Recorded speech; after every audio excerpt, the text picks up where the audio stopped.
He smiles broadly as she agrees to accompany him.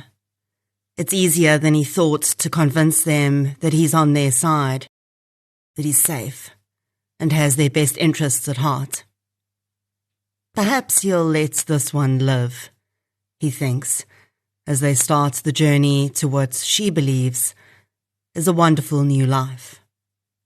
Or maybe he'll just let his darkest desires take over again. This is True Crime South Africa. I'm Nicole Engelbrecht, and you're listening to episode 198, The Serial Crimes of Elifasi Msomi.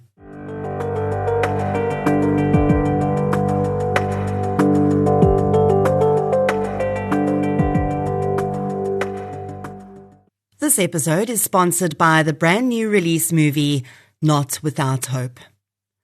I've mentioned before how I really enjoy movies that are based on real-life events, and this film is one of those. As true crime consumers, we're often faced with stories in which, at some point, all those involved really have left is a shred of hope. The events on which this movie is based are a perfect encapsulation of that. When four friends head out on a deep-sea fishing expedition, it's meant to be a fun day out with like-minded buddies, enjoying the sun, sea, and their shared love of angling.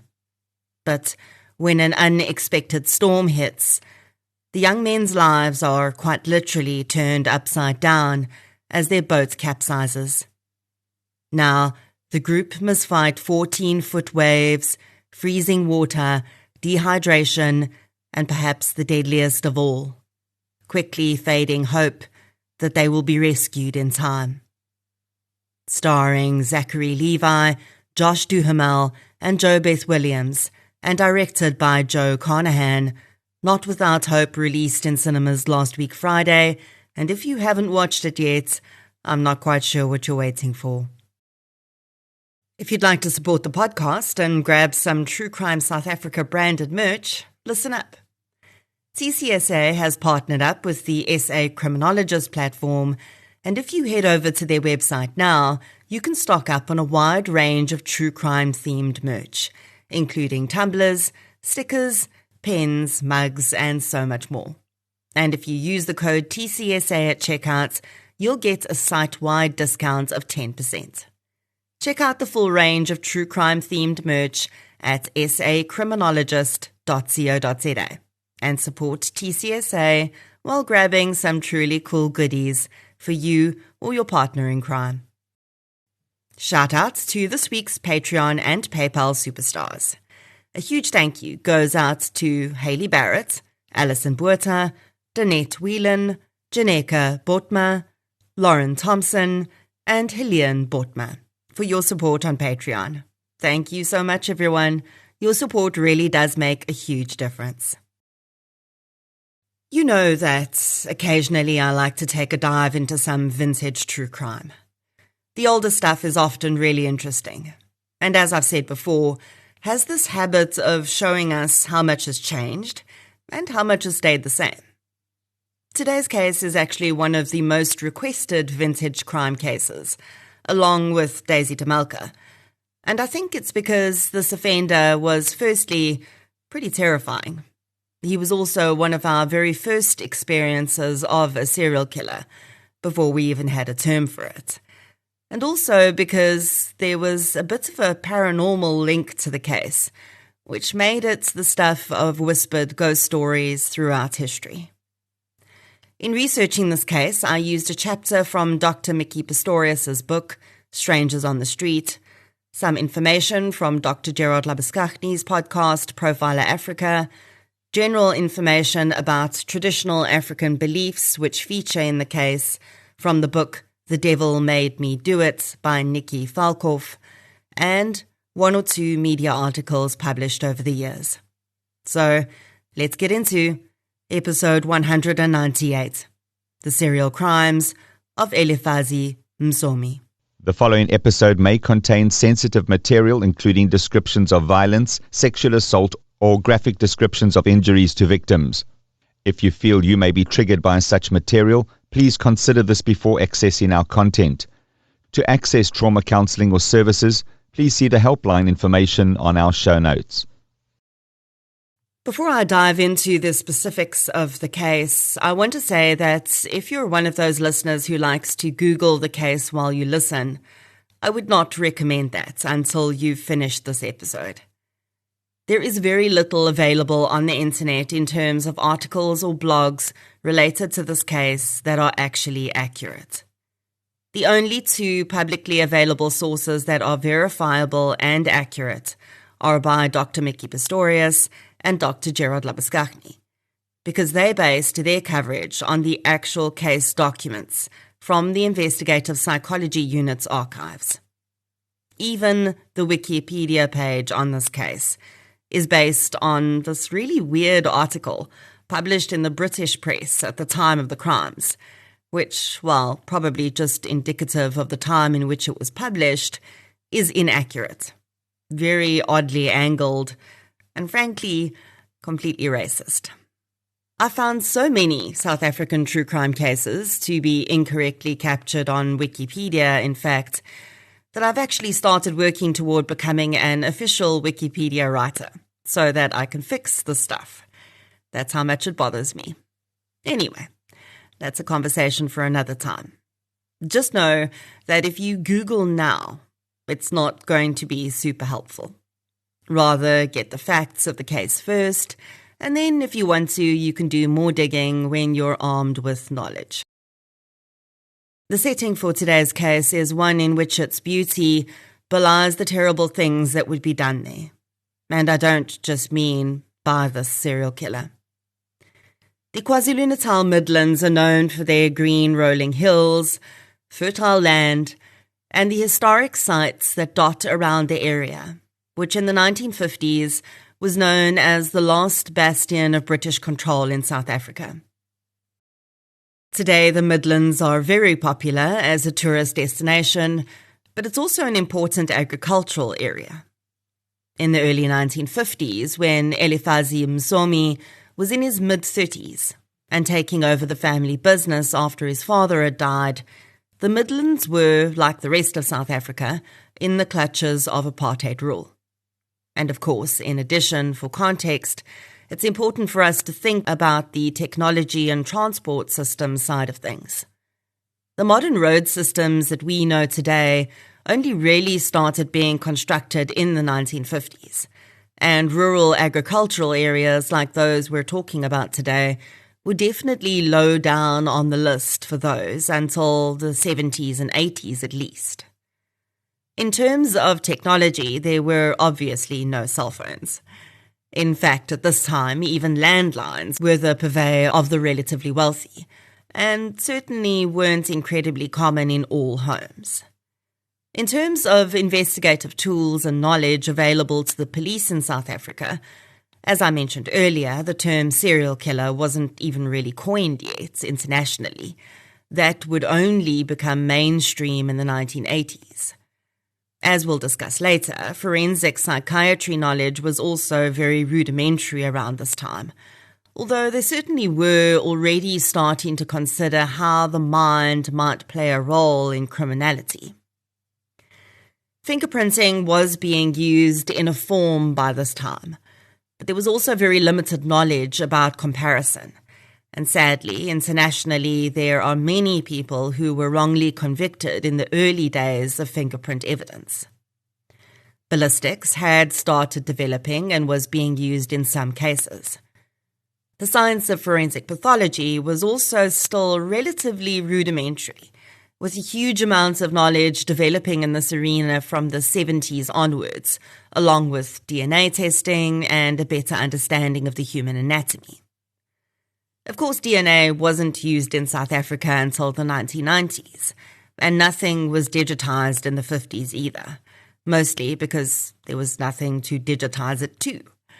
So that just gives you a picture of what type of backdrop the series occurs against. And I will caution that this doesn't mean criminal investigations were poor quality. In fact, because they didn't have many of these fancy tools to rely on, investigations were often a lot more thorough. but they did rely on witness testimony and confessions a lot. Elifasi Msomi's father practiced as an inyanga, or herbal doctor. Inyanga is an isiZulu term, but it's also used in isiXhosa. An inyanga falls under the same spectrum of traditional healing that a sangoma would, but the traditional roles for each are slightly different.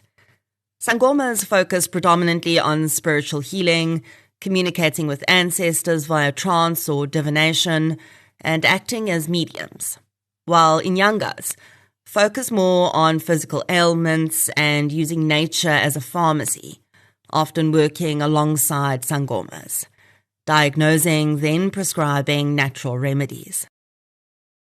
Elifasi had been trained as an inyanga by his father, so when the older man passed away, he took over the family practice. He managed to run the practice successfully for 7 years, but by 1952, patients began to dwindle.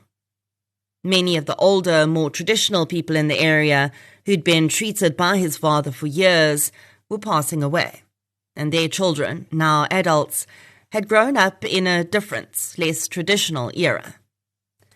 Colonialism had delivered Christianity far and wide, and many Zulu and Xhosa people in the area had adopted Christianity as a religion. In many ways, the traditional beliefs of their people were frowned upon by the church, and it was incredibly difficult for those growing up in traditionally African families to balance both the belief systems of a Western religion with the tenets of their own culture that they'd grown up with. Traditional healing, sangomas, and inyangas were in many ways a curiosity to Europeans, and also looked upon as incompatible with Christian beliefs, so patients were less likely to turn to traditional healers than they once had been. This is one side of it. The other side is that we know very well the traditional healing space has continued on right up until today, and still forms a very important part of African tradition. So it certainly wasn't all to be blamed on that. And considering what Elifasi would go on to do, perhaps there was a more personal reason for his dwindling clientele. Either way, Elifasi would later say that he did what he thought would help, and he visited a sangoma for assistance in early 1952. He would end up visiting this individual twice, and he claimed that on the second occasion, something happened that would change the course of his life and many others. We'll get to exactly what he claimed that was a little later, but neither of his visits had any positive impact on his business, and, seemingly desperate, he left his family homestead and began to travel. We don't really know how much of Elifasi's journey after that was planned, and how much was just random and him taking the opportunities he found. But I do think his first stop, at least, was very much planned. At certain points in his journey, he would present himself as an inyanga, looking for a new place to practice out of. But often, he hid his background. At his first stop, though, in late 1952, at the home of a recently deceased man at Green Hill Farm in Richmond, he did tell the man's widow, Nomhlambi, and her brother Elijah, that he was an inyanga, seeking a new community to treat, and he asked if it would be okay if he lived on Green Hill Farm for a while. Elijah was initially hesitant, but Nomhlambi was pregnant when her husband had passed away, and as a family they were finding it difficult to get by. Elifasi promised to give them some of the proceeds he made from his work, so they agreed, and the man moved in. I just want to interject here and say that there are a lot of people, names, and places in this case. And if I include all of them, it's going to get very confusing. So I will, of course, mention the names of the key players and the victims, and the most important places. But sometimes I'll just refer to peripheral players in the case as a man or a woman. Okay, back to it. Elifasi did treat a few new patients at Green Hill Farm during his time there, but his biggest gain, if you will, is that Nomhlambi became very fond of him. She'd been helping him with his work, and they'd grown close. And soon he asked her if she would like to marry him, and they could go back to his own homestead together. Nomhlambi agreed. Elifasi told her brother that he would come back to arrange lobola after they had settled at home, and Nomhlambi had delivered her baby. I did end up wondering at several points if Elifasi Msomi was actually running away from something he'd done at home, because on several occasions he told people they were going to his home, but they never did. Instead, he'd take them somewhere else, and that is exactly what happened to Nomhlambi. The woman, relatively heavily pregnant at this point, had expected they'd arrive at Elifasi's home quite quickly. He had, after all, travelled to her home on foot, so the journey must have been doable. But after days, then weeks, and then almost 2 full months of sleeping outdoors at night and walking during the day, Nomhlambi gave birth to her baby, with assistance only from Elifasi. Not long after this, in July 1953, the couple and the newborn child arrived at a farm 52 kilometres as the crow flies from where they'd set out. A resident of the farm, a man called Zibaville, lived there with his family, including his 20-year-old daughter, Olivia. Nomhlambi would later say that just before they arrived at the farm, Elifasi told her they were going to take on a different surname, Ndlovu, while they were there, and she should just go along with it. Nomhlambi was already quickly realizing that the man she'd fallen for was not someone she really wanted to be with. But she was now relatively far from home, and she'd just given birth, so she stuck around. Upon arriving at the farm, Elifasi told Zibaville that his wife needed a doctor, and he asked if she could stay on their farm while he went to find one. Zibaville agreed, and Nomhlambi and the baby stayed behind while Elifasi left, allegedly to find a doctor. The man would come and go for the next while, never bringing a doctor, and Zibaville became a little annoyed. During his time there, though, Elifasi had seemingly been grooming 20-year-old Olivia, and when he, Nomhlambi and the baby finally left that farm, they didn't leave alone. Olivia accompanied them. It would later be revealed that Elifasi had convinced Olivia to come with them by claiming that he was going to introduce her to Elijah, Nomhlambi's brother, as he believed they would be a good match for marriage. Olivia's curiosity had been piqued, and she'd packed her suitcase with clothes, a blanket, and, interestingly, a knife. She told her father she was going to be visiting her aunt for the night, who lived about 1 kilometre away, and during the night, Elifasi collected her, and they all set off. Olivia had not told her father she was leaving, because she knew he wouldn't agree, but the young girl seemingly saw this as an opportunity to start her own life and eventually her own family. Sadly, the very opposite would be true. On the first night of their journey, the 3 adults and the baby slept out in the open, about 7 kilometres from the farm they'd just left. Nomhlambi woke in the night to Olivia screaming. The young woman told her that Elifasi had just raped her. Nomhlambi was clearly, by this point, already terrified of the man herself, and likely thinking only of her newborn baby's safety. Elifasi was raging and raped Olivia again. Then, while Nomhlambi watched in horror, he pulled the knife out of Olivia's suitcase and began to stab her. With a few thrusts of the blade, the young woman was soon motionless and lifeless. Nomhlambi huddled her baby against her, breastfeeding him so he didn't cry and anger Elifasi more. She would later say that Elifasi at first tried to hide Olivia's body inside a large anthill, but when that hadn't worked, he dragged her to a cluster of bushes on a nearby hill and dumped her body there.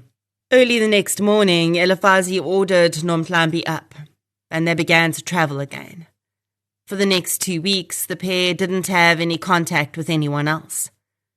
Nomhlambi was in survival mode, keeping Elifasi happy and calm until she could make her move. As soon as they arrived at another farm where Elifasi decided they would stay for a bit and she felt comfortable around the residents, she told them what she had witnessed 2 weeks before.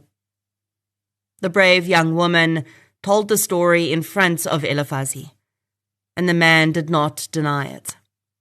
The residents decided that they would take him to the local tribal chief the next day and let him arrange for the police to be summoned.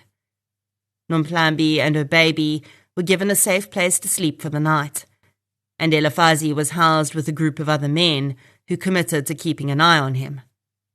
By the time the sun rose the next morning, though, Elifasi Msomi was nowhere to be found. Nomhlambi made her statement to the police and showed them where Olivia's body was. Her story could be verified because even 2 weeks later, Olivia's blood still coated the ground where she was said to have been stabbed. A few of her belongings were found at the anthill, which had clearly been disturbed when Elifasi tried to hide her body there, and drag marks from there led to the spot on the hill in the bushes where the young woman's body lay. Her father would later positively identify her, and her body was returned to the farm she'd left with such high hopes and buried there. Nomhlambi and her baby were provided with assistance to get back to her brother, and Elijah was horrified to hear what his sister had experienced.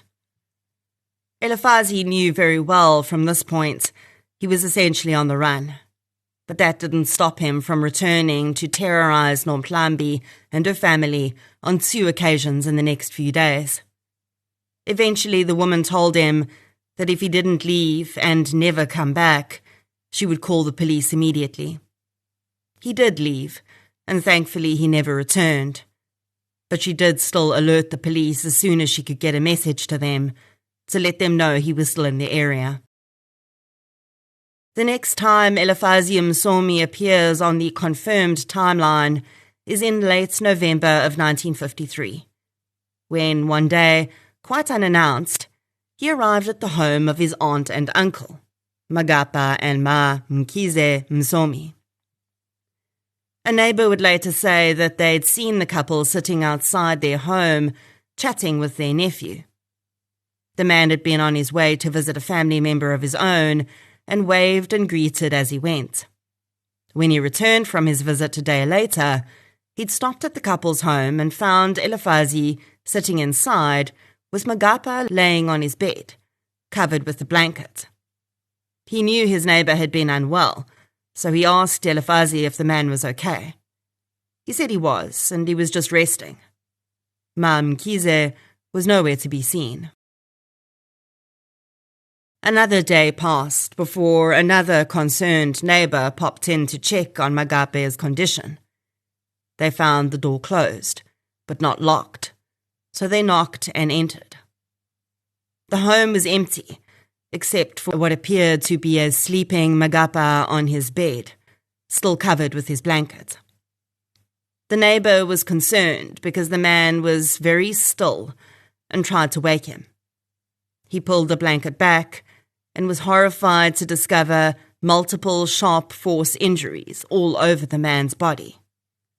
Magapa was dead, and he'd been so for at least a few days. Calling police in a rural area was not an easy task. The shocked residents had alerted the farm owner, who in return had alerted the staff at a nearby Roman Catholic mission, who then sent out their people to bring police back to the farm. It would later be determined that Magapa had been attacked with an axe. His wife was still nowhere to be found, and a peripheral search of the area turned up no sign of her, nor of the visitor the neighbour had seen there, with what he now knew was Magapa's dead body. Another complication, of course, is that the police officer taking this call was unaware of the murder of Olivia, nor Msomi's involvement there. There was simply no quick way to pass this kind of information between districts. And although this was all happening in the same province, 50 kilometers between each scene may as well have been 1,000, without any quick way to traverse the distance or technology to quickly communicate. Several days after the discovery of Magapa Msomi's body, a vigil was arranged at the farm to commemorate the man. A farm resident was making his way to the vigil when he stumbled across the body of Magapa's wife, Mam Kize. The woman had also been hacked to death with an axe. It's actually quite uncommon for serial killers to kill members of their own family, unless that is the absolute basis of their victim selection, like a woman who marries over and over only to kill her husbands, for instance. But with a serial offender like Msomi, killing his aunt and uncle is quite a rare move, although no one would have known that at the time, of course. We don't know if or how Msomi benefited from the murders of his aunt and uncle.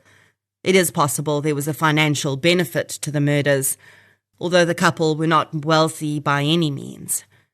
But these murders do mark two things in this series: a deviation from victim type, which showed that Msomi was not necessarily just a sexually motivated offender, also looking to kill his victims. And it also introduced the axe as the weapon, which is really what he would remain known for throughout history. No one else had mentioned him ever being in possession of an axe before this, so it's very likely that he'd stolen the axe from his aunt and uncle. In his first murder, Msomi had used bait to lure his victim, and this modus operandi would come up again in his crimes which now followed. Just a month after murdering his aunt and uncle, Elifasi Msomi arrived at the homestead of the Ndlovu family. The household was headed up by Banana Ndlovu and consisted of two adults, Banana's sisters, Gertrude and Lozette, and several of their children and grandchildren, ranging in age from a toddler to 20 years old. The family, like so many others in the area, lived from hand to mouth and struggled to make ends meet. So when Elifasi Msomi arrived one day in December, saying that he was working for a nearby farmer and was recruiting labourers for the coming harvest, everyone, including the children, were up for it. Msomi didn't take anyone with him that day. He said he'd come back when he was ready for them. And in a week, he did return. And 13-year-old Sisho, Hindloti, whose age was not known, Katharina, an adult, 20-year-old Dombolozi, and her infant child, Balakile, went with Msomi. About a week after he'd left with so many of Banana's family members, Msomi arrived back at the homestead with Dombolozi and her child. He told the man that the girl was experiencing headaches and couldn't work. He suggested he take 14-year-old Ntingalisi with him to work instead, and Banana agreed. A few days later, Msomi arrived back at the homestead and told Banana the children were working well and everything was going smoothly. He asked if he could sleep over that night, and Banana agreed. The next morning, though, he woke to find that Dombolozi and her baby were gone, and so was Elifasi. With almost his entire family now gone, Banana Ndlovu began to grow uneasy. Days passed, and there was no news, and so he set off to find them. Elifasi had indicated that they were going to be working on a nearby farm, so that is where the man went. He spoke to the farmer and explained that his family members had been recruited as labourers by his foreman, and he just wanted to check on their welfare. The farmer seemed confused, called his foreman, and Banana immediately saw that this was not the man who had presented himself to him, and gone off with his family members. The farmer suggested Banana wait for the workers to come back from the fields in the late afternoon, and he could see whether he spotted anyone. He did so, and as the last worker trickled in from the field, and he still didn't see a single one of his family members, a chill set over him. His next stop was Boston Police Station, to report his entire family as missing. Sadly, a lot of the puzzle of the missing Ndlovu family was only put together after everything had already happened. But we now know that just a few weeks after Banana had reported his family members missing, at least 2 of them were actually still on the move with Elifasi and Msomi. In April 1954, a man called Siboya Madladla, who was a distant family member of the Ndlovus, recognized 20-year-old Dombolozi Ndlovu walking into his homestead. She had her child with her, and they were accompanied by a man he would later come to know as Elifasi Msomi, but who, on that day, introduced himself as Dombolozi's husband. Siboya said that because he knew Dombolozi and this man was allegedly her husband, he wasn't concerned about having them stay at his homestead. They stayed for just a few days and then left. Elifasi then returned a few days later and gave Siboya a gift.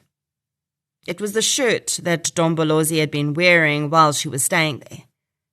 Siboya had commented that it was a lovely, bright pattern, and Elifasi said the young woman had instructed him to hand it over as a thank you for his hospitality. Siboya thought it was slightly strange, but thanked him.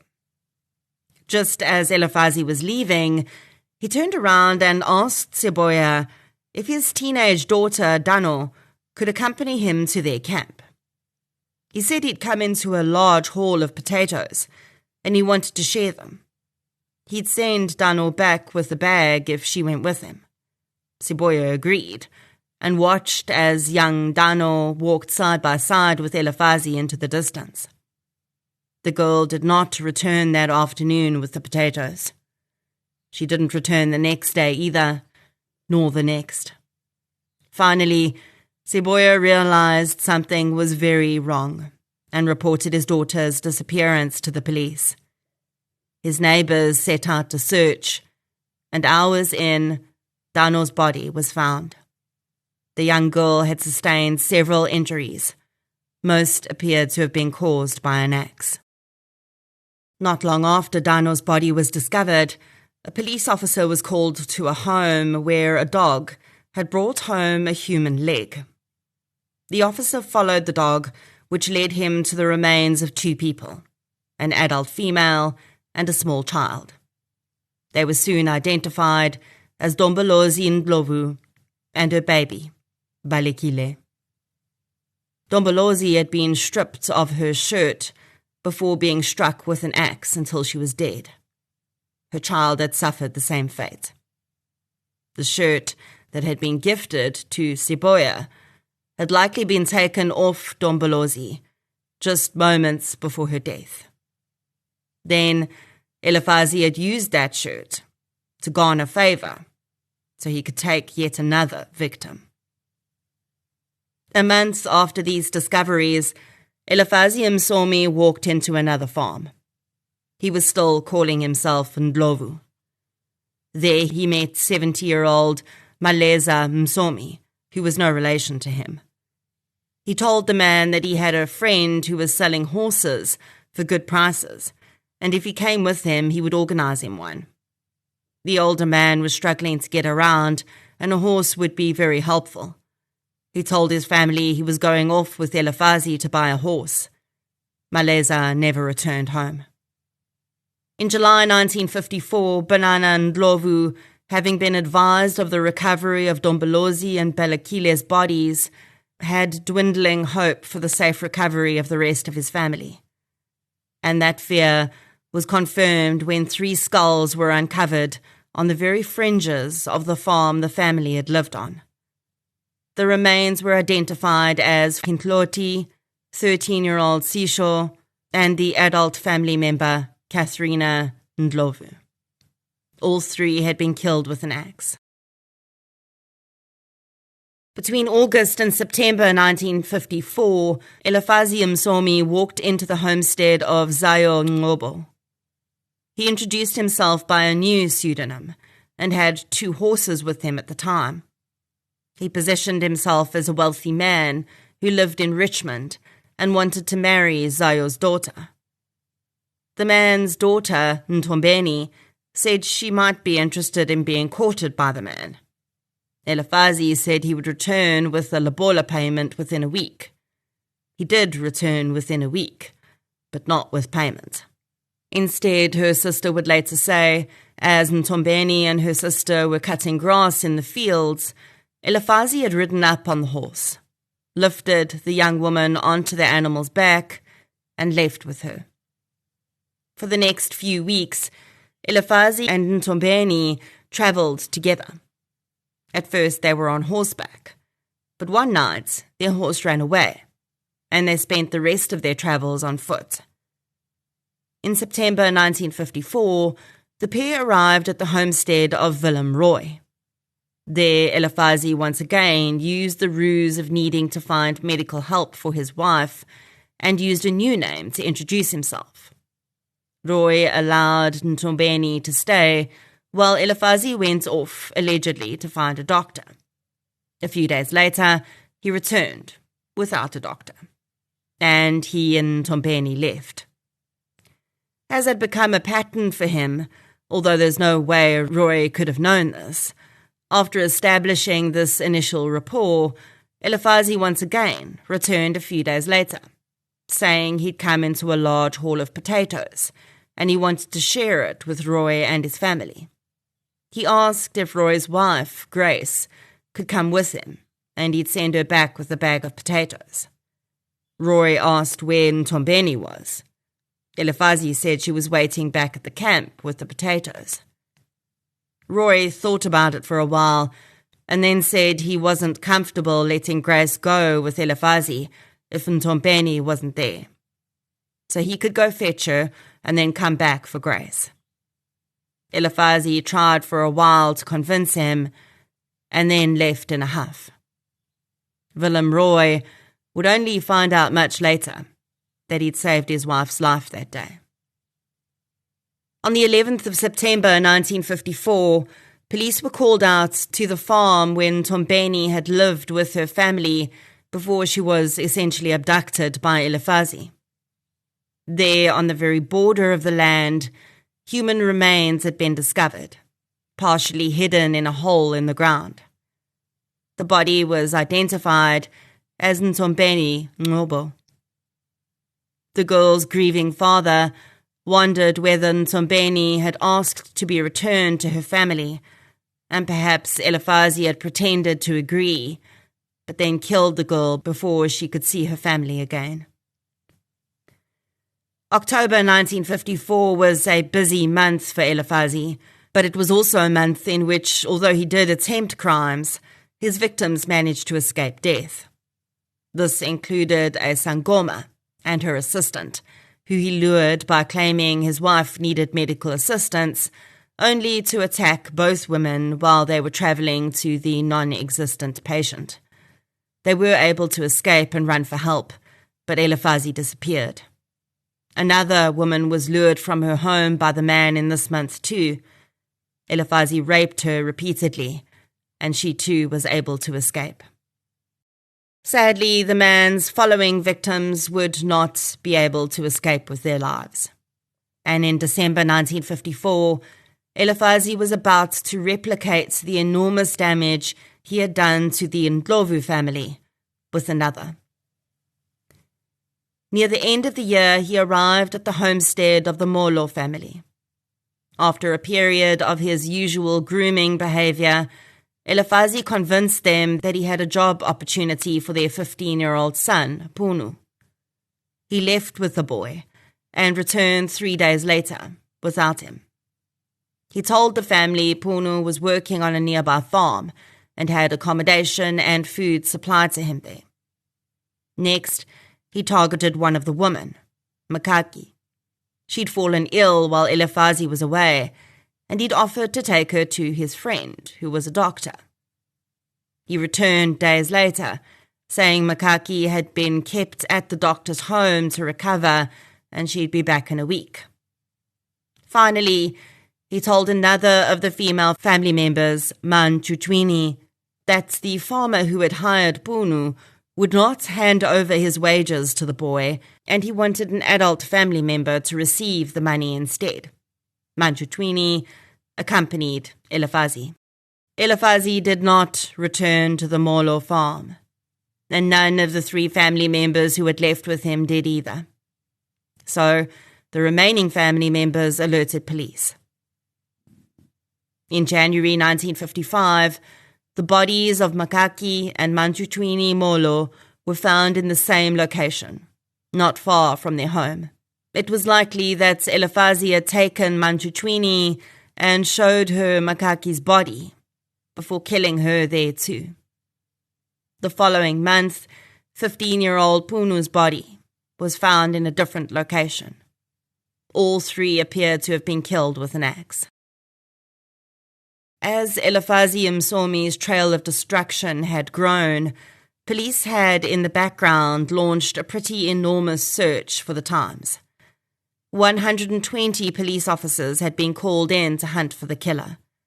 While many of the murders would only be tied back to him after he was arrested, police had realized that he was connected to several of the crimes they were seeing popping up on their radar. Of course, they had no language to describe what this man was. The word serial killer had no meaning in police language at that time, and they had very little understanding of the types of motivations that would drive a predator like this. Elifasi had gotten away with so much thus far because communicating the danger lurking between people living relatively far apart was difficult.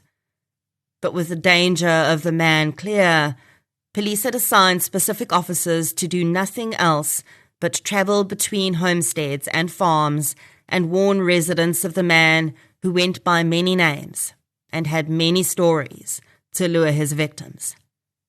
It is also very likely that Elifasi had come across some of the people who had been warned about him and now realized that he had to go into hiding for some time. Although he would claim another reason for the sudden stop to his series of murders, which we'll discuss later, it's clear that Elifasi had thought it best to blend in plain sight, take an ordinary job, and lay low until the investigation died down. In order to do this, he walked into another farm, but this time he wasn't there to murder anyone, at least not that we know of. He got a job as a farm worker, which came with the room to stay. Although Elifasi would later claim he decided not to commit any more crimes after taking this job, it would actually be another crime, albeit a far more petty one, that finally got him caught. We often see prolific and dangerous serial killers getting caught for the most random of things. A traffic stop or shoplifting was something similar. And this really intricate investigation that's been going on behind the scenes actually doesn't result in the arrest, but at least the individual is put behind bars. For Elifasi Msomi, although there were 120 police officers hunting him down, it would be sweet potatoes that got him caught. One day in May 1955, the foreman of the farm he lived on noticed that there were sweet potatoes missing from that day's harvest. As it had been raining that day, there were also clear footprints in the muddy ground, which he believed to belong to the thief. So he followed them, and they led him straight to the door of Elifasi Msomi. Initially, he denied being the sweet potato thief, but the foreman was adamant, and he eventually found the stash inside his room. The police were called, and Elifasi was arrested. It would still take a few days for the police to figure out who it was that they actually had in custody. When they did, several detectives from many jurisdictions descended on the holding cells. Shortly after Elifasi was arrested, the skull of another of his victims, 14-year-old Ntngilisi Ndlovu, was found. Finally, Banana and Ndlovu had all of his family members returned to him, although certainly not in the way he would have preferred. Elifasi Msomi was 45 years old in 1955 when his trial began. His series of murders had held the Midlands in a grip of fear, and the horror was felt across the country and even the world, at first because of the idea of an axe murderer roaming around killing indiscriminately. But things became even more salacious once Elifasi began to make claims about exactly why he'd committed the murders. Remember way back in the beginning when I told you about how Elifasi had gone to see a sangoma for help with getting his Inyanga business to be more prosperous, and how he claimed that the sangoma had done something, but it hadn't been helpful? Well, when Elifasi eventually admitted having knowledge of the murders and rapes, he added that he only knew because he'd been there, and he'd lured the victims, but it wasn't him that had actually done the deeds. It was a tokolosh. According to Elifasi, when he'd visited the sangoma, he'd been cursed with a tokolosh, which the sangoma had said would only leave him when he collected the blood of 16 people. So, Elifasi claimed he'd therefore had no choice but to assist the tokolosh by luring the victims. But he insisted, did not actually kill or rape anyone. It was all the tokolosh. So what is a tokolosh exactly? If you're South African, you've likely heard various references to what this is throughout your life. Some of it may be accurate, and some of it may be skewed from the original stories. To get as close to the original roots of the tokolosh as I could, I went to a recent book written by Nikki Falkhoff. Nikki is a professor of media studies at Wits University. She has a PhD in interdisciplinary humanities and cultural studies from the London Consortium at the University of London. Much of Nikki's work over the years has focused on occult or occult-based beliefs and how they interact in society in South Africa, and especially how those beliefs are interpreted and absorbed by the different races that make up our country. Her work is fascinating, important, and always from multiple viewpoints. Her most recent book is called The Devil Made Me Do It. Spoiler alert, the devil did not make them do it. And I'm hoping to interview Nikki on the podcast next year. But for now, I used her book to provide an academic view on the roots of the tokolosh concept. The tokolosh is a concept that exists in the mythologies of many of South Africa's tribal groupings. While the actual story around the tokolosh often varies between tribal cultures, in general, most agree that the tokolosh is a small and vicious creature. In some tellings, they appear as almost human, although very small and malformed, and in others, they're more primate-like, although not even properly formed for that species. Some forms of the tokolosh are focused on their propensity to commit sexual assaults, with the mythology stating that the creature has an enormous penis for their body size and will rape people in their sleep. Other forms of the tokolosh are more trickster in nature, or more focused on killing babies or chewing off people's fingers. Tokolosh are often believed to do the bidding of witches. In many ways, the tokolosh has become a way for parents to scare their children into navigating the world carefully, while in some instances, it helps to present a reason for things that seem unfathomable, like the death of a child. For those who have not grown up in an African culture, believing in the existence of a tiny evil creature is often something to be scoffed at. For many at the time of Msomi's crimes, which was especially apparent in the international coverage, which heavily focused on this element of the crime, it brought forward a way for them to show the so-called uncivilized nature of the African continent. It's often difficult to understand how people can believe things if you haven't grown up being taught them. I can only imagine that the very first tribes of people in Africa and South America, for instance, upon first being approached by missionaries hoping to convert them to Christianity, would also have thought the tale they were telling was strange. But the missionaries had grown up being told the story of the tenets of Christianity, and to them it was just their reality and their chosen belief system.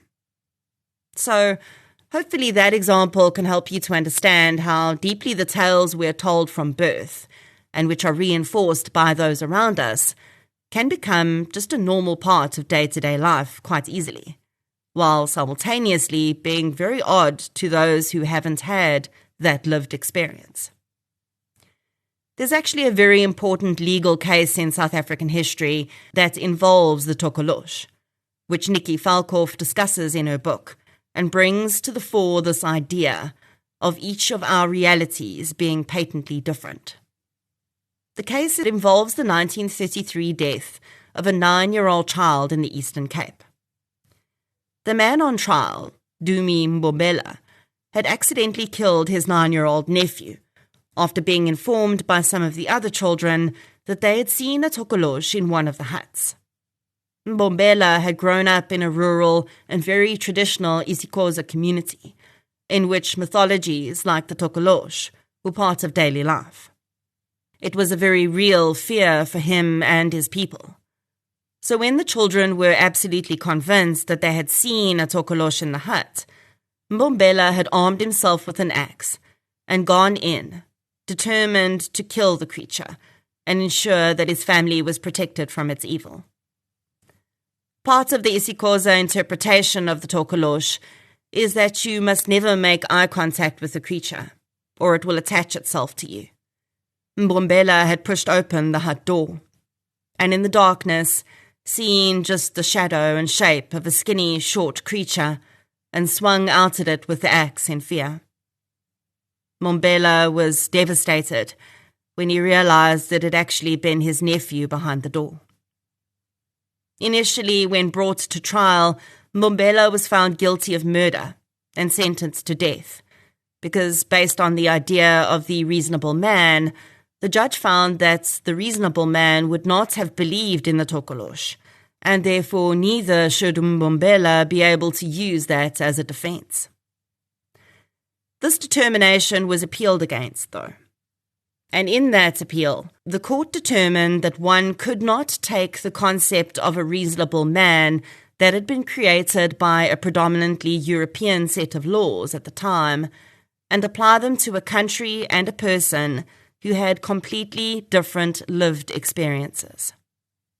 Eventually, it was determined that for the background that Mbombela came from, his actions were of the reasonable man in that community. It just didn't necessarily match what the reasonable man persona might look like in Europe, for instance. Now, this only really worked specifically in this case because there was absolutely no proof that Mbombela had intentionally killed the child. With or without the Tokolosh element, it was clear that the man had simply made a terrible mistake, for which he was deeply remorseful. But in this case, the court had to decide whether it was fair to say that the fear of the Tokolosh could reasonably result in the actions he took, and the appeal court found that it could, and he was set free. Now, 22 years later, another Tokolosh-related case was being heard, and many wondered how much Msomi's claims would be taken into account. Of course, the circumstances of the case were incredibly different. Mbombela had never claimed he didn't kill his nephew. He never tried to lay the blame at the Tokolosh's door, so to speak. Instead, his defense was that the belief system he'd grown up with had instilled in him such a deep fear of the consequences of having a Tokolosh on his homestead that that fear could have driven him to react in a way some others might not. Msomi, on the other hand, was claiming complete innocence in the rapes and murders.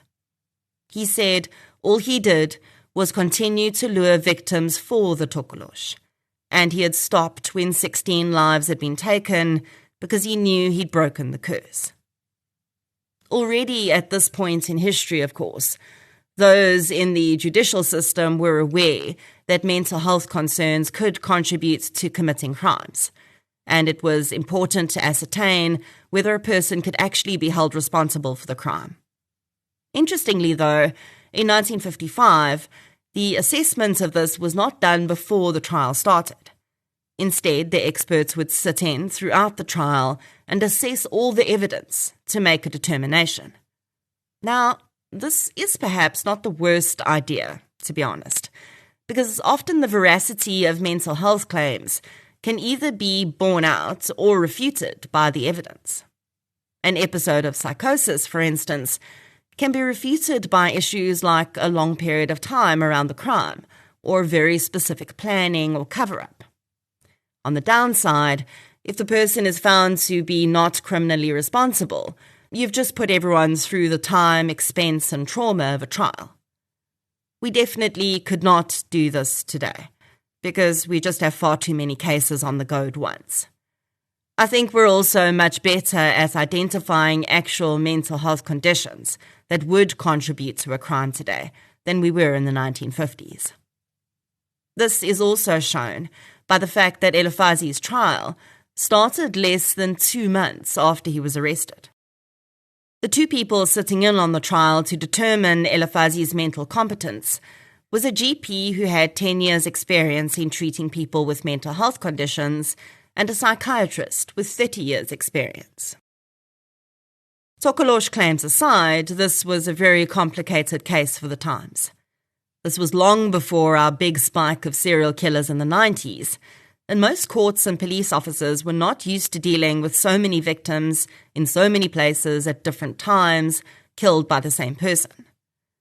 The prosecution actually did an excellent job of handling the evidence, though, and although there was no access to some of the physical evidence tools we have today, they did rack up a wealth of evidence against Msomi. He was identified in lineups by multiple people, and witness testimony placed him in all the locations where the victims were found. The forensic pathologist who'd looked at the victims' bodies explained the similarities in injuries and how they all matched up with an axe, except for Olivia, of course, the first victim who was killed with her own knife. The mental health specialists would eventually find that Elifasi could be held criminally responsible for his actions. They found that he did have syphilis, but this had not affected his mental capacity. They also said that he had above-average intelligence, and he was an excellent storyteller. They also used a term in their analysis which you heard a lot around murders at this time, and that is the term sadist. Now, generally that term describes a person who derives pleasure, especially sexual gratification, from inflicting pain or humiliation on others. And in this time where there wasn't really a deep understanding of the criminal mind, it seems as though many automatically believed that anyone who killed without a definable motive, like financial or revenge, must, by default, simply get pleasure from killing, and therefore be a sadist.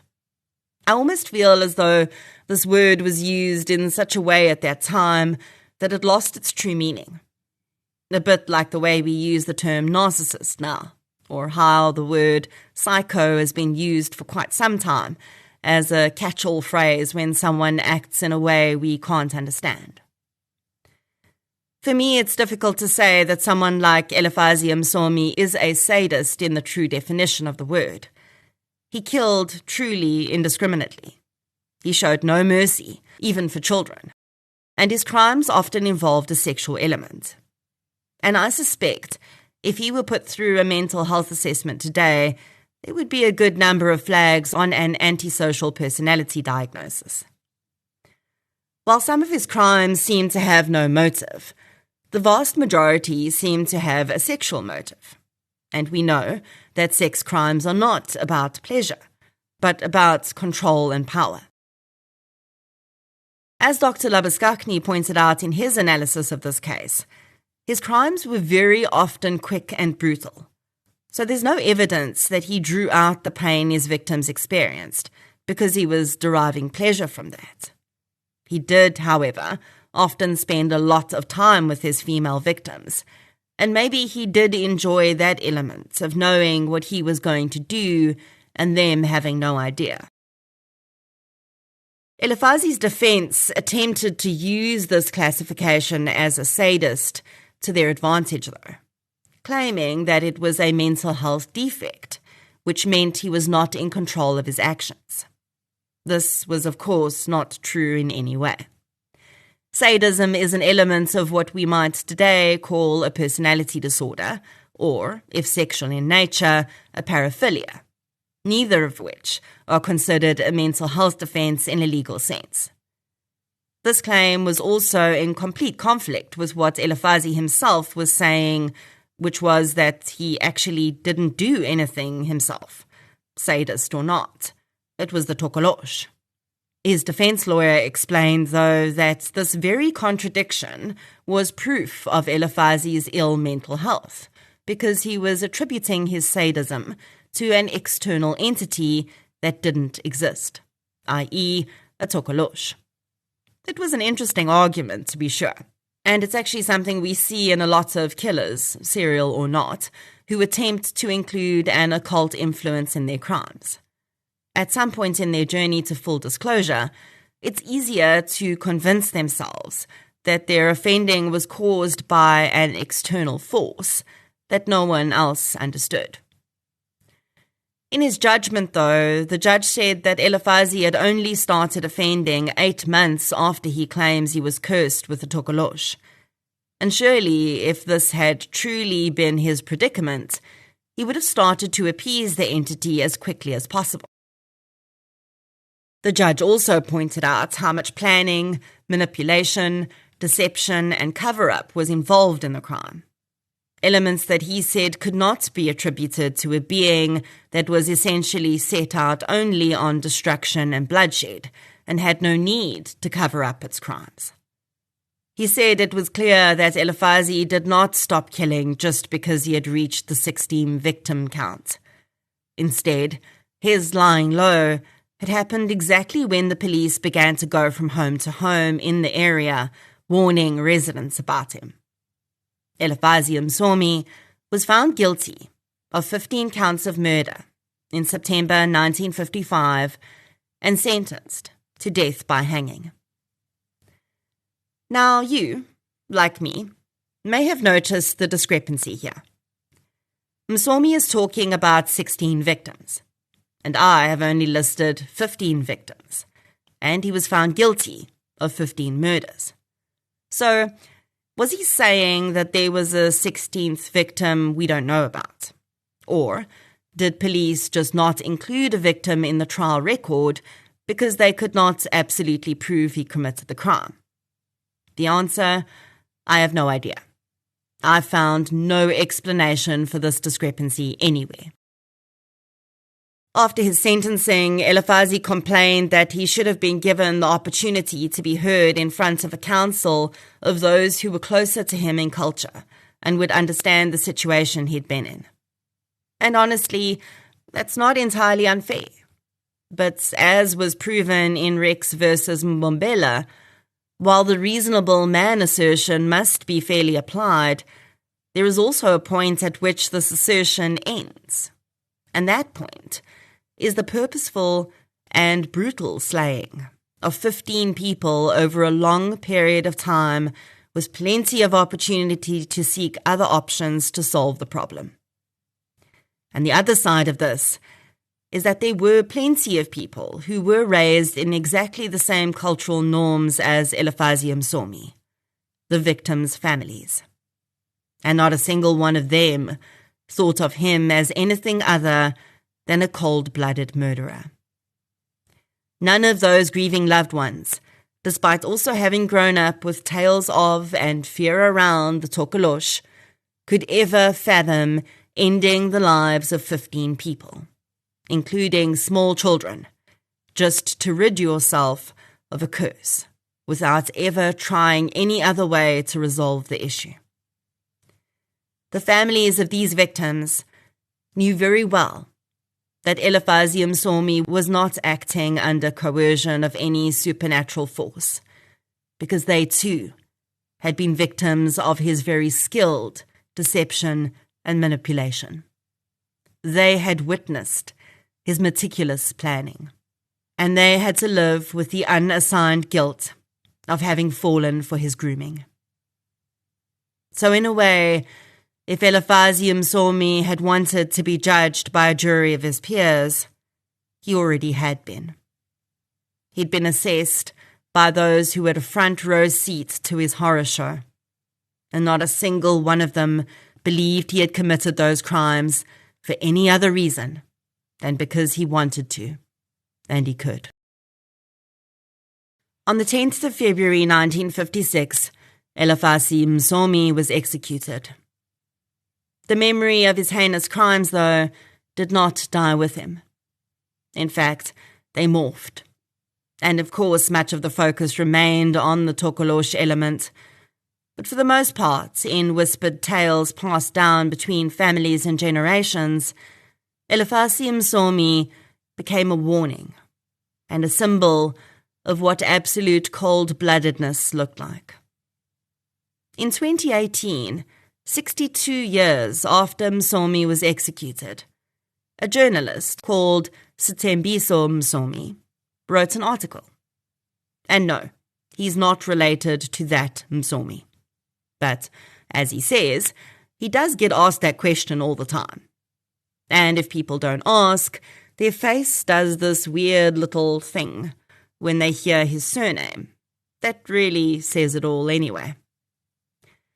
The basis of the article Sithembiso wrote was not to bemoan this unfortunate coincidence, though. It was to illustrate how the name of this serial killer has moved down throughout history. The first time it popped up again was not long after Msomi was executed, when a gang operating in Alexandra in Johannesburg started calling themselves the Msomi Gang. Only, as Sithembiso explains, there was no one called Msomi among them.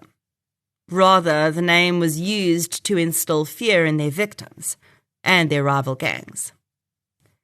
Sithembiso says when he's not being mistaken for a serial killer relative, he is being wrongly linked to this gang. Neither of which are true, by the way. Others have used Msomi's name to instill fear into their rivals throughout history, even in sport. An Orlando Pirates soccer player who was known for his hard tackles nicknamed himself Msomi.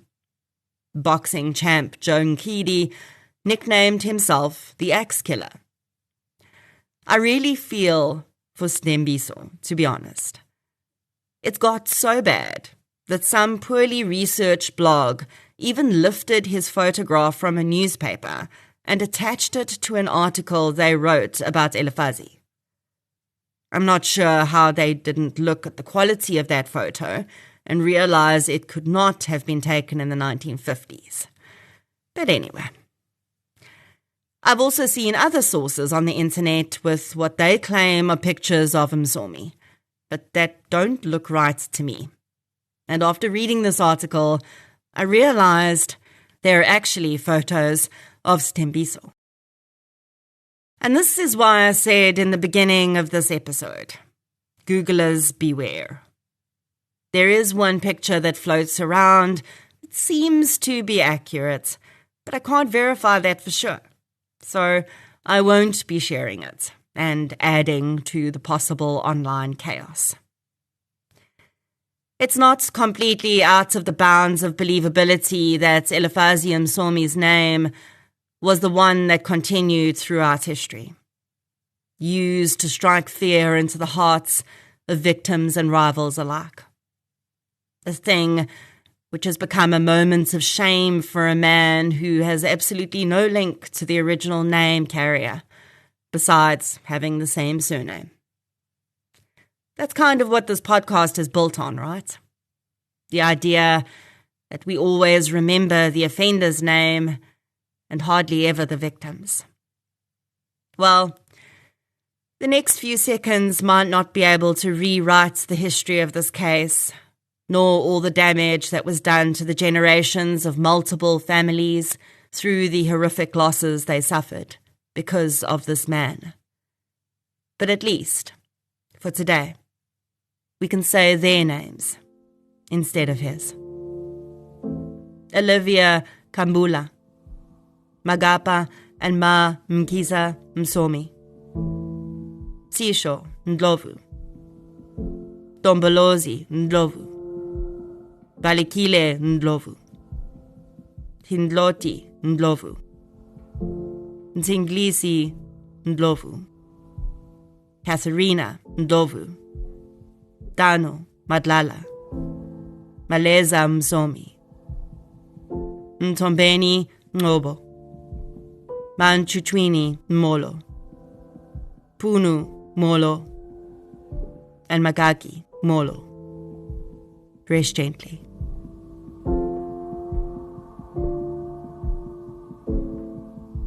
If you'd like to hear more victim-focused true crime content, please subscribe to True Crime South Africa on Spotify or the platform you're using to listen right now. If you're looking for something still related to real-life stories, but often with a more positive slant, you can check out my new podcast series, I Lived Through This. You can follow both podcasts on social media. We're on Facebook, Twitter, and Instagram.